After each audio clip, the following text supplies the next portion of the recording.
আমি আবারও বলছি ৭১ আমরা ভূখণ্ড পেয়েছি, এটা কোনো দলের নয়। দল যদি কি আইনেও থাকে, এটা রাষ্ট্রের জন্য অর্জন করছে। তো রাষ্ট্রের জন্য যখন আপনি অর্জন করছেন, তখন আপনি থাকলেও রাষ্ট্রের, না থাকলেও রাষ্ট্র। এখন এই মুক্তিযুদ্ধ ৭১-এ রাজাকে বলল বাংলাদেশ ভূখণ্ড পেয়েছে, এটা তো স্বীকার করে না জামাত। মনে করে এটা ভারতের একটা অঙ্গ, একটা এক্সটেনশন হয়েছে। আর ৭১ হলে প্রজন্ম হলো নিকৃষ্ট প্রজন্ম।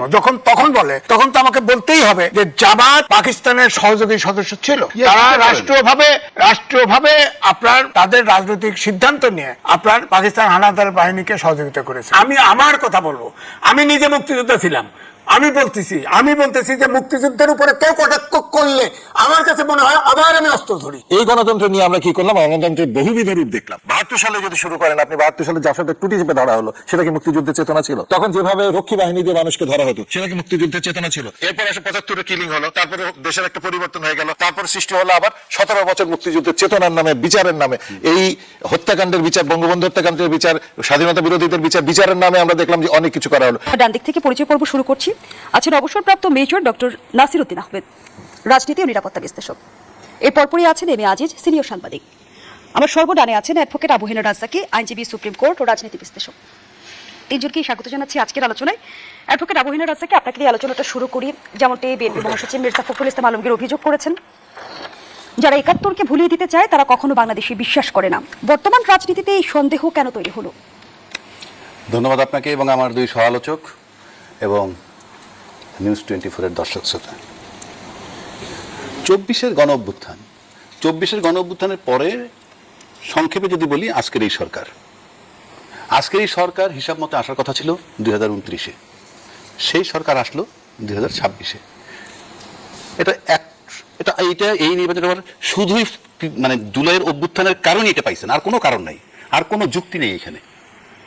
এখন যদি বলা হয় তাহলে কি ২৪-৭১ সমকক্ষ? আমি কি আমার যেটা প্রশ্ন করছেন সেটা উত্তর দিই।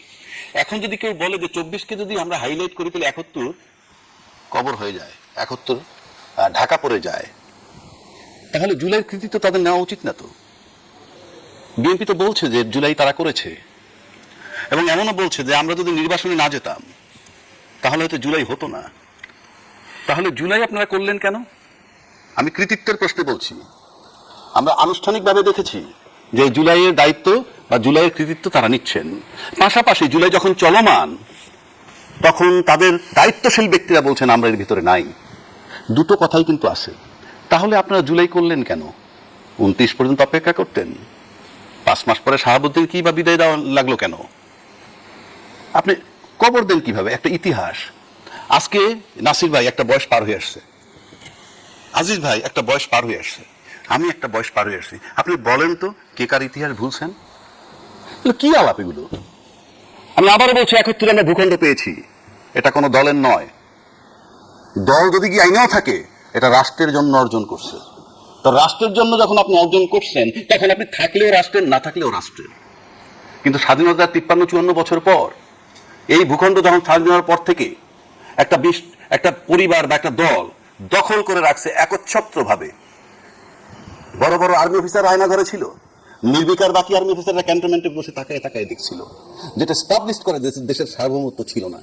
কারণ যুদ্ধবিহীন অবস্থায় যদি ৫৭ জন অফিসার মারা যায়, আমার চেয়ে নাসির ভাই ভালো বলবেন, আর অন্য অফিসার যখন তাকায় দেখে, তখন বুঝতে হবে যে আপনার সার্বভৌমত্ব ছিল না। সেই সার্বভৌমত্ব ফেরত আনছেন জুলাইয়ের ২৪-এ। কিন্তু জুলাইয়ের রাজনীতি কোনোভাবে ৭১কে আড়াল করছে কিনা? যারা বলে তাদের ভিতরে এগুলো একটা কালার। কারণ কি জানেন, এই ভূখণ্ড আপনি যেভাবে দখল করেছিলেন স্বাধীনতার পর একটা পরিবার, সেই ভূখণ্ডকে আমরা সেই দখল থেকে মুক্ত করেছি। ৭১-এর যুদ্ধে যে ভূখণ্ডটা পেয়েছি, সেই মুক্তিযুদ্ধের চেতনার নামে ওই পরিবারটা কাল করে দখল করে আছে, সেখান থেকে তাদেরকে সরায় দেওয়া হয়েছে। আপনার সম্পত্তি যদি আপনি উদ্ধার করেন, তাতে কি হবে? আপনার ইতিহাস নষ্ট হয়ে যাবে। এই বাংলাদেশের সম্পত্তি একটা দল মুক্তিযুদ্ধের চেতনার নামে দখল করে রাখছিল, সেটাকে উদ্ধার করছে। এখন কেউ যদি বলে আড়াল হয়, আমার কাছে মনে হয় না ইট মেক্স এনি সেন্স, কোনো সেন্স তৈরি করে না। তাহলে জুলাইয়ের কৃতিত্ব আপনাদের নেওয়াই দরকার না। জুলাইয়ের ফসল কারা নিলেন? আজকে তারা বলতেছেন যে ঢাকা পড়ে যাবে। এখন এই জন্য কি আপনি এনসিপির উপরে নির্যাতন? এনসিপি ধ্বংস করে দিলেন, ছাত্র সমাজ ধ্বংস করে দিলেন, তাইলে কি হবে? কারা ধ্বংস করছে? না, আমি মনে করি ধ্বংস করে দিলাম আমরা সবাই মিলে, তাহলে কি হবে? ২৪-এর ইতিহাস থাকবে না। আর ২৪ ইতিহাস না থাকলে তো আপনার তো নির্বাচনটাই হয় না। ২৪টা শুধু এনসিপি কেন্দ্রিক। আমি তা বলছি না। আজকে তো মাঠে রাজনীতিতে যখন এনসিপি যায়, তাদেরকে তো পিটানো হয়। আমি একটা কথা বলি আপনাকে, সিম্পল। জুলাই কৃতিত্ব যদি এনসিপি কে দেয়, কারণ রাজনৈতিক দল যদি আপনি আনেন, তখন তারা ছিল ছাত্র জনতা বা ছাত্র আপামর জনতার সাথে একটা কেউ তো নেতৃত্ব দিতে হয়। আজকেও যেমন বাংলাদেশকে বিএনপি নেতৃত্ব দিচ্ছে, নেতৃত্ব ছাড়া তো কিছু চলে না। কিন্তু অ্যাডভোকেট আবু হেনা রাজ্জাকি, জুলাইয়ের কৃতিত্ব আর জুলাইকে কেন্দ্র করে রাজনীতি, এর মধ্যে নিশ্চয়ই পার্থক্য আছে। তো জুলাইকে কেন্দ্র করে রাজনীতি মানে বুঝলাম না। আপনি এখনো 71কে কেন্দ্র করে যদি রাজনীতি করতে পারেন, আপনি এখনো 71-এর চেতনা নিয়ে বসে আছেন, এটা তো অপরাধ না। আপনি চেতনা লালন করবেন, ওটাই দোষ নাই। তো আমি নগদটা ভুলবো কেমনে? নগদটা তো এই জেনারেশনের কাছে ইতিহাস। 15 বছরে আওয়ামী লীগের 15 বছরে যে 4 কোটি ভোটার তৈরি হয়েছে, তাদের কাছে শুধু ইতিহাস 2024। আপনাদেরকে 71-এ কিভাবে নিবেন, আবার আপনি 54-তে কিভাবে নিবেন, 69-এ কিভাবে নিবেন? এটা তামাশা নাকি? হিস্ট্রি। যে লোক বাংলাদেশকে আদৌ বিশ্বাস করে না, তাকেও যদি আপনি লিখতে দেন এখন যে বাংলাদেশের ইতিহাসটা তুমি লেখো, বাংলাদেশ কিভাবে আসলো, তার সাধ্য আছে 71-কে বাদ দেওয়ার? বিষয়টা আওয়ামী লীগ চলে যাওয়ার পর, 2024-এর পর বারবার এই কথাটা আসতেছে কেন? ডাজ ইট মিন যে আওয়ামী লীগ চলে গেলে দেশের মুক্তিযুদ্ধ চলে গেল, আওয়ামী লীগ চলে গেলে দেশের 71 চলে গেল? কারণটা কি? আপনি এই কথা এখন আনেন কেন?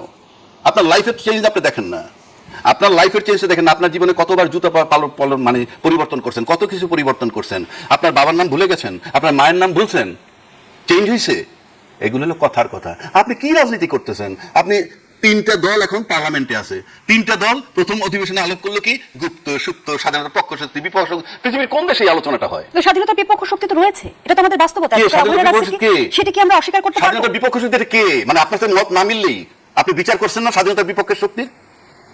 যদি বিচার ইনকমপ্লিট করে থাকে, বিচার কি ইনকমপ্লিট হয় নাকি? ক্রিমিনাল অফেন্সের বিচার 2বার 5বার হয়।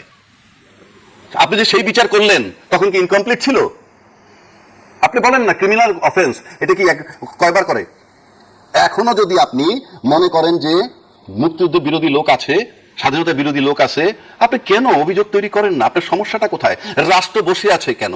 আপনি যদি স্বাধীনতার বিপক্ষ শক্তি বলতেছেন, আপনি বিচার করতেছেন না কেন? বরং টক শোতে এসে বহু জাতদের লোক বলে কি স্বাধীনতার বিপক্ষ শক্তি এসে ক্ষমা চাক জাতির কাছে। সবার বিচার কি নিশ্চিত করা সম্ভব হয়েছে? আমার কথাটা আপনি শেষ করতে দেন। এখনো টক শোতে এসে কি বলে আপনারা জাতির কাছে ক্ষমা চান? এটা কি তামাশা নাকি? আপনি এত লোক হত্যা করছেন, এত মামুনের ইজ্জত নিছেন, আপনি কে যে অথরিটি দিয়ে দেন এসে যে আপনারা ক্ষমা চান, জাতির কাছে ক্ষমা করে? কেন? কারণটা কি? আপনি বিচার করবেন। বলে না টকশোতে এসে তাদেরকে মাপ চাইতে হবে, মাপ চাইলে মাপ। আপনি 2 লক্ষ মামুনের ধর্ষণ হয়েছে, 30 লক্ষ শহীদ হয়েছে, কেন বাংলাদেশ বিচার করতে পারে না? 53 বছর যাবত, আজকে 55 বছর যাবত একদল 15 বছর স্বাধীনতার পক্ষের শক্তি হিসাবে এটাকে ক্যাশ করে বিদায় নিছে। আজকে যারা ক্ষমতা আছে তারাও স্বাধীনতার পক্ষের শক্তি। আপনার 2 দফায় রাফলি 15 5 20 আর 10 30 বছর ক্ষমতায় ছিলেন, আপনারা বিচার করতে পারেন নাই। Get lost. এই কমপ্লেইনটা কি আপনাদের জেনুইন কমপ্লেইন না political complaint? If it is a political complaint, get lost. And if it is a genuine complaint, কালকে থেকে ট্রায়াল শুরু করেন, নাইলে কথা বলেন কেন? এটা কি রাজনীতি? এটা কি তামাশা? এটা রাষ্ট্র। জনাব এম এ আজিজ, এই যে বলা হচ্ছে 71কে ভুলিয়ে দেওয়ার রাজনীতি, কাদের ইঙ্গিত করে এই বক্তব্য দিলেন মির্জা ফখরুল ইসলাম আলমগীর? ধন্যবাদ আপনাকে, সহ আলোচক, বিজ্ঞ সহ আলোচক এবং দর্শক শ্রোতা। দেখেন, এটাকে জামাতকে উল্লেখ করেছে। জামাত এখন সক্রিয়, রাজনীতিতে সক্রিয়, এবং তারা তো বলে 71-এর প্রজন্ম নিকৃষ্ট প্রজন্ম। তখন তো প্রশ্ন আসে, এবং তারা স্বাধীনতা যুদ্ধ মানে না। তারা বলে এটা পাকিস্তান ভাগ করে দিয়েছে, ভারত এটাকে স্বাধীন করে দিয়েছে। আপনি বলেন তো দেখি, 25শে মার্চ যখন ক্র্যাকডাউন হলো, 2 তারিখ পর্যন্ত কে যুদ্ধ করেছে? 3 তারিখে যখন পাকিস্তানি হানাদার বাহিনী যখন ভারতে আক্রমণ করলো, তখন 3 তারিখ থেকে মুক্তিযোদ্ধাদের সাথে ভারতের যুক্ত হলো। তারপর হলো তাকে বলা হয় মিত্র বাহিনী বলা হয়। তো আপনার 2 তারিখ পর্যন্ত কে যুদ্ধ করেছে? মুক্তিযোদ্ধা।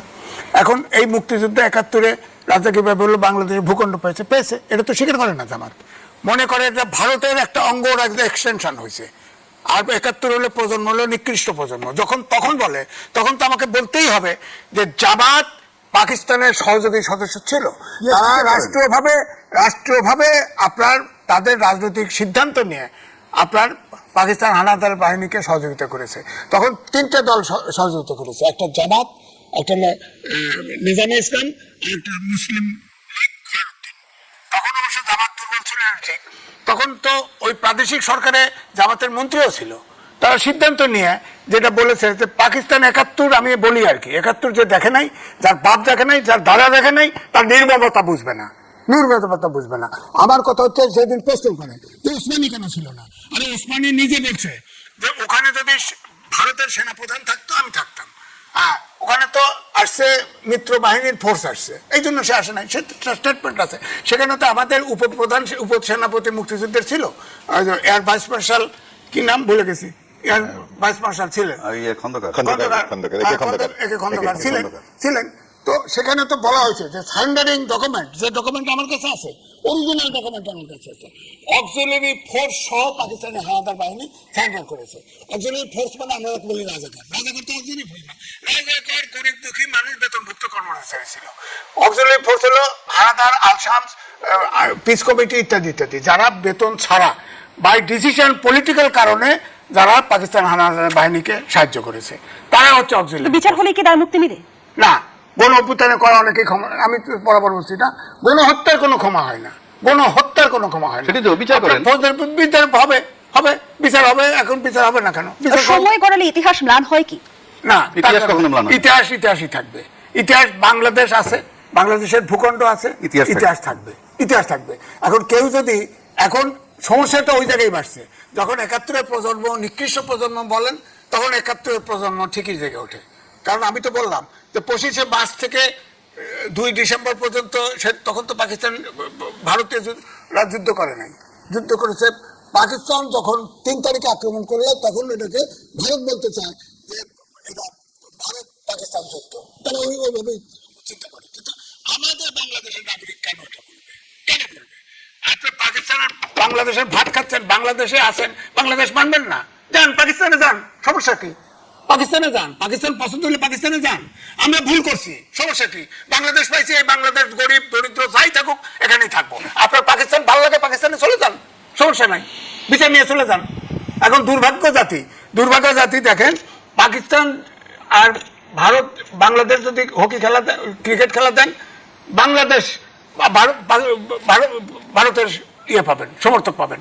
আবার পাকিস্তানের সাথে খেলা দেন, পাকিস্তানের সমর্থক পাবেন। অর্থাৎ এই 54 বছরে জাতি গঠন করতে পারিনি আমরা।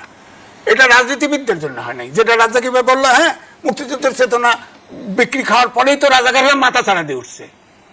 ওরা যদি ওই মুক্তিযোদ্ধার চেতনা যদি আওয়ামী লীগের শেখ মুজিব থেকে শুরু করে যদি হাসিনা পর্যন্ত বিক্রি না করতো, দেশটা যদি সঠিক রাস্তায় চলতো, তাহলে তো এই দক্ষিণ পথের উত্থান ঘটে না, এই প্রশ্ন আসে না, বাংলাদেশের স্বাধীনতা সার্বভৌমত্ব নিয়ে কটাক্ষ করা হয় না। আবুনের কাছে কি যে প্রশ্নটি তুলেছে যে 71-কে ভুলিয়ে দেওয়ার রাজনীতির অভিযোগ কি পলিটিক্যাল কারণে করা হচ্ছে কিনা? পলিটিক্যাল কারণে হচ্ছে কিনা পলিটিশিয়ান জানে, অনেক সূচকে দেশ আগাচ্ছে, পলিটিক্যাল সূচক পিছাচ্ছে, পলিটিশিয়ান জানে। আমি আমার কথা বলবো, আমি নিজে মুক্তিযোদ্ধা ছিলাম, আমি বলতেছি যে মুক্তিযুদ্ধের উপরে কেউ কটাক্ষ করলে আমার কাছে মনে হয় আবার আমি অস্ত্র ধরি। সেদিন দেখে নাই তো, 14 পুরুষ দেখে নাই মুক্তিযুদ্ধে কিভাবে বিড়ম্বনা হয়েছে, কত লোক হত্যা করছে, ধরে নিছে। আরে রাজাকারের মেয়েরা এটাকে তাদেরকে ধরে নিছে পছন্দ হইলে, এটা দেখে নাই। ওরা এখন ভুলে গেছে, পিস কমিটি, শান্তি কমিটি, আল-শামস, আল-বদর যারা ছিল, তাদের মেয়েদেরকেও ধরে নিছে। যুদ্ধের ভয়াবহতা অথবা নির্মমতা হয়তো আমরা এই প্রজন্ম চিন্তাও করতে পারবো না, কল্পনাও আনতে পারবো না। আমি বক্তব্য হচ্ছে 24-এ 5ই আগস্টে আন্দোলন হয়েছে, অস্বীকার করি না, অনেক ছাত্র জনতা জীবন দিয়েছে, অস্বীকার করি না, এটা একটা ফেসিবাদের 71 আর 24-কে এক কাতারে দাঁড় করিয়ে কারো সুবিধা এই রাজ্জাকিদের বয়স, আমার বয়স, ওনার বয়স যাই, এই 24 হলো এই শিশু 24 আর 71-এর তুলনা করে তাকে সোজা বুক করে পাকিস্তানে পাঠায় দাও, সোজা বুক করে পাঠায়, তার বাংলাদেশে থাকার কোনো অধিকারই নাই। আপনি বলেন যে জুলাই অস্বীকার করছে কি করে? বিএনপি বলছে, উনি তো অ্যাডভোকেট, বিএনপি বলছে, আগে বলছে যে তারা যেটা স্বাক্ষর করেছে সেটা অটক নসর বিসেন সহ তারা সেটা বাস্তবায়ন করবে, ওটা বাদ দিয়ে। এখন তো বলতেছে যে জুলাই সনদ তারা অক্ষরে বাস্তবায়ন করবে। তার জন্য হাইকোর্টে একটা রায় দিছিল, তখন রায়ের বিরুদ্ধে আপিল হয়েছে, তখন কাজে রায় বিরুদ্ধে আপিল করছে, এটা মানে জুলাই সনদের বিরুদ্ধে। এখন তো সুপ্রিম কোর্ট রায় দিছে, সুপ্রিম কোর্ট 7-এর ক খ বাতিল করে দিছে, নীতি আদর্শ এবং জুলাই চার্টার সব সংসদের কাছে দিছে।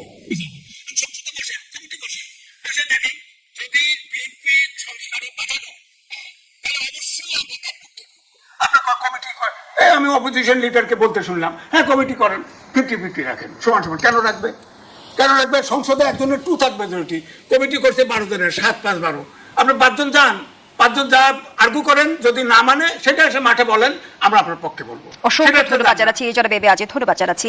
ডক্টর নাসিরউদ্দিন আহমদ, ইতিহাস প্রশ্নে আমাদের রাজনৈতিক দলগুলো কি দ্বৈত মানদণ্ড অনুসরণ করছে? ধন্যবাদ আপনাকে সহ আলোচক এবং শুধু দর্শকদের অনেক শুভেচ্ছা।